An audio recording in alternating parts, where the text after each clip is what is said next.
یہ پاگل پن ہے، نہیں ہو سکتی. Only a mad man can think about it.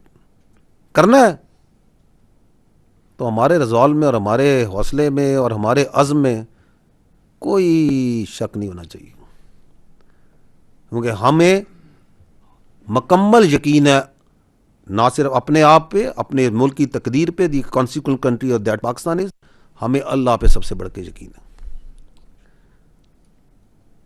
تو جس کو کوئی پرابلم ہے، کوئی شک ہے، اس کی ایک قسط دکھائی ہے ہم نے.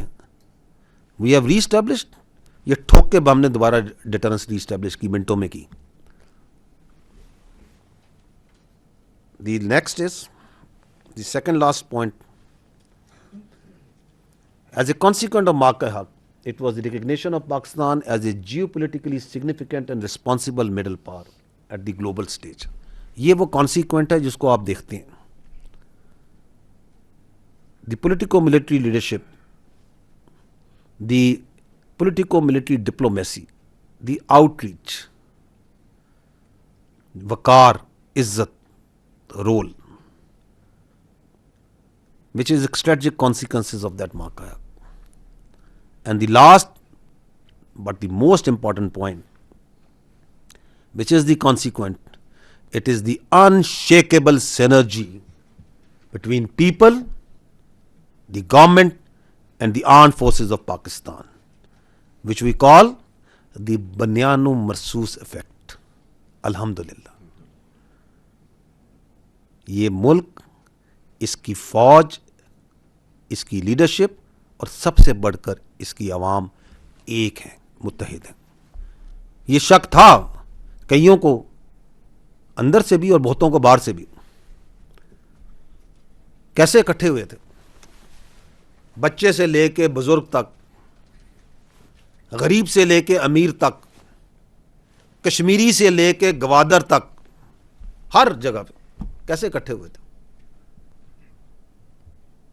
تو دیٹ بنیانو مرسوس effect goes on. It's further, it is not lingering on. It is consolidating itself every day. تو یہ اللہ تعالیٰ کا ہم شکر ادا کرتے ہیں on the strategic consequences of this marker جب ہم اس سال کا احاطہ کرتے ہیں. Now, as I said, I'll take you through a few visuals so that we can, because وہ کہتے ہیں نا picture says 1,000 words, that what we have talked till now, اس کی ایک brief C, perhaps not a little so brief, اس کے کچھ visuals اور ان کو physically جو ان سے experience کرتے ہیں. The first is, ہم پہلے جو ان سے ہے ایک احاطہ کرتے ہیں ایئر اراؤنڈ کہ یہ آپ کا جو مشرقی جو آپ کا نیبر ہے ہندوستان, یہ پورا سال کیا کر رہا ہے. سو یہ اگر آپ سال ہندوستان میں دیکھیں تو this is what they are doing.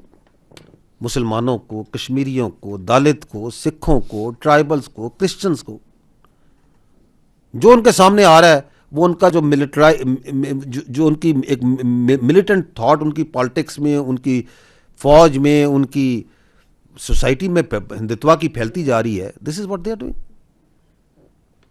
آپ کو بعد میں بتائیں کہ ہم بھی کیا کر رہے ہیں. Do you see any of these images in Pakistan کہ یہاں پہ کرسچنس کو اسٹیٹ کی طرف سے, ہندوؤں کو, سکھوں کو اسٹیٹ کی طرف سے کوئی پروسیکیوشن کی جا رہی ہے؟ This is what they are doing. قسمتی ہے کہ یہ ہے پروفیشنل فوج. پتہ نہیں کون سے سندور کی تیاری کر رہے ہیں. یہ سندور سے نکلتے کیوں نہیں؟ کوئی مردانہ نام رکھ لو. یہ سندور تو خواتین کو لگایا جاتا ہے. پتہ نہیں کہاں سے ان کو جو سا ہے یہ سندور یاد آ گیا ہے. جان چھوڑ دو اپنی فوج کی, اس کو پروفیشنل فوج بننے دو. But this is very dangerous. ابھی آپ ان کی یہ سال گزرا ہے, آپ جائیں ان کے ٹی وی چینلز پہ اینڈ یو واچ, وہ ایک لائن سے سرونگ آفسرز کو یونیفارم میں بٹھا کے جو سا ان کی انٹرویو لے کے وہ مارکہ حق کو, وہ کیا اپنا ویسے سندور جو ان کا ہے, اس سندور کے اوپر کہانیاں سنوا رہے ہیں. ابھی تھوڑی دیر پہلے ان کے آئے ہوئے تھے وہ ڈی جی ایم او اور ڈی جی ایئر آپریشنز اور سینئر افسران. پہلی بات تو یہ کہ یار تمہیں کس نے کہا کہ انگریزی میں بات چیت کر رہے ہو, کہ ہاں یہ ہوا تھا, یہ ہوا تھا, یہ ہوا تھا. پورا 1 گھنٹہ وہی کہانی سنا کے چلے گئے ہو. اور آگے بڑھو نا. ہم تو تمہیں کہہ رہے ہیں کہ ہم نے پچھلی کہانی تو دنیا نے سن لی, آگے بتاؤ پورا سال کیا کرتے رہو.